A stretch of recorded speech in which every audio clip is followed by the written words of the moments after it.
Mga katikrend, isang mapagkumbabang pagbabahagi ang aking dadalhin sa inyo ngayong gabi. Sa gitna ng ingay at kasiyahan, may kwentong kailangang marinig. Minsan, ang tagumpay ng isa ay maaaring kabiguan ng nakararami.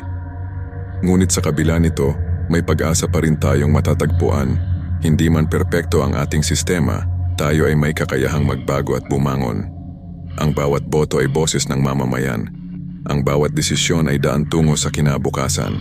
Kaya't magkaisa tayo sa layuning mapabuti ang ating bayan. Sa mga susunod na araw maging mapanuri tayo. Huwag tayong magpadala sa mga pangako at papuri. Ang tunay na pagbabago ay nasa ating mga kamay, sa ating pagkakaisa at pagtutulungan. Salamat sa inyong pakikinig. Kung gusto nyo pang makarinig ng mga ganitong kwento, i-like at i-subscribe ang aming channel. Magkita tayo sa susunod.